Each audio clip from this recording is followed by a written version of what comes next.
Hi everybody, welcome back to another video. In this video, you join me in my attempt to restore a Triang Class 3F, number 47606 in BR Black. The LMS 3F060, also known as the Jinty class, was a type of steam locomotive used by the London, Midland and Scottish Railway in the United Kingdom. The design originated from the Midlands Railway 2441 class. The LMS continued to build and improve upon these locomotives, and the 3F designation referred to its freight or goods classification.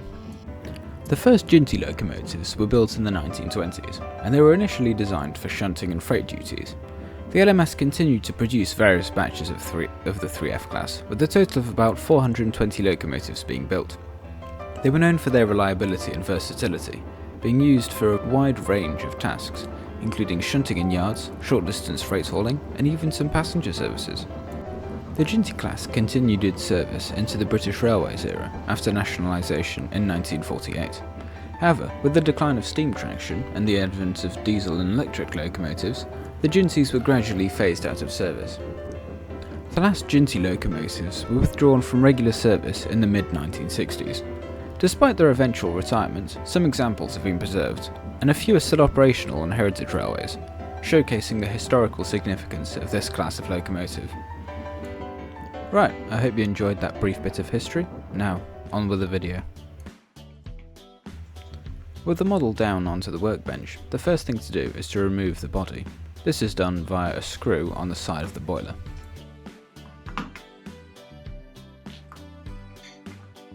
Once the screw has been taken out, the body should come off really nice and easily, and we can go ahead and put this over to one side. Whilst initially testing the model, I noticed that the performance was quite inconsistent, and therefore I wanted to check the condition of the pickups, as this model hadn't been run for a few years. There are two screws holding the base keeper plate onto the model.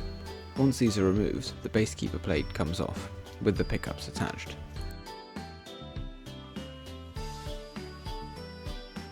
One thing that really caught me out was the fact that the pickups, whilst being attached to the base keeper plate, are still hardwired to the chassis. After a quick inspection, the pickups seemed way too dirty to provide reliable contact to the motor.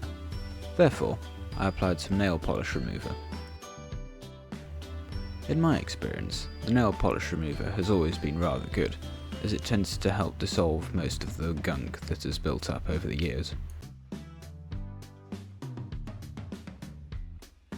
Once I'd made sure that the pickups were in a better shape than they were before, I went ahead and reattached the base keeper plate, making sure to put the pickups behind the wheels. This ensures that proper contact is made, and therefore the continuity to the track is almost constant.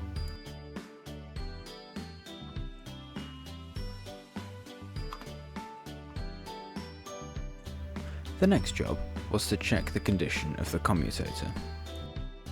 In all the years I've been restoring models like this, I found that if a model runs badly, it's usually the commutator, especially if it's an older style loco.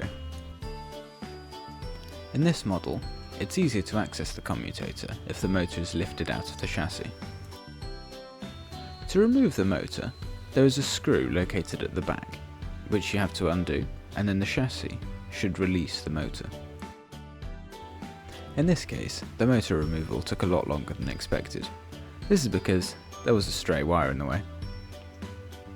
Of course, especially when operating on an older loco, make sure not to snag any of the wires. The older they are, the more delicate they are. I found this out the hard way. Eventually, the motor came out, but I had to remember that it was still linked to the pickups, and therefore I had to be very careful with it. A quick little once-over with a bit of alcohol never hurts, so I decided to give the chassis a bit of a clean where the motor had been resting. Now it was time to address the commutator. By lightly pressing on the top of the left brush, I managed to lever it out of the way just enough that I could get a cotton bud in there with a bit of rubbing alcohol. I also took this time to make sure that the magnet powering the motor was still powerful enough. As it turns out, I was right about the commutator being the worst part. It was absolutely caked in loads of gunk and debris gathered from over the years of running. Before replacing the motor, I lubricated the main drive gear. In theory, this should make the model run a lot smoother.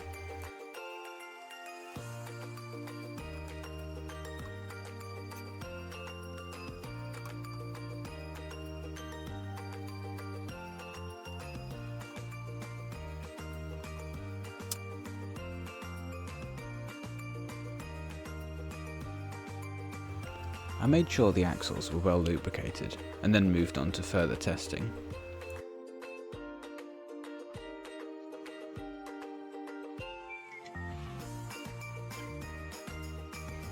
Even when being properly tested on some track, the model actually still showed signs of power loss.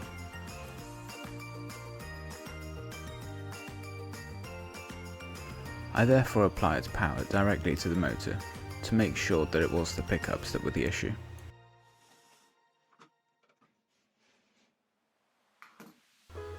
As it turns out the pickups were the issue, I then spent a long time cleaning them.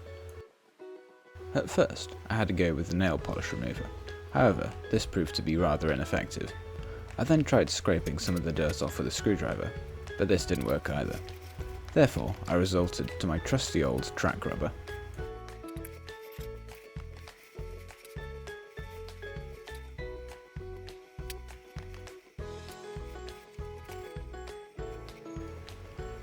This method actually ended up working surprisingly well, and therefore it was finally time to refit the locomotive body.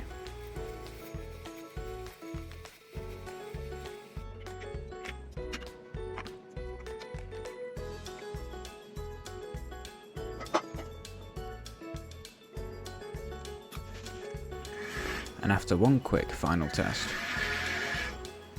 I can reveal that I have finally managed to fix this locomotive. It is still incredibly loud, but this is mainly due to the type of motor used, and of course the age of the model.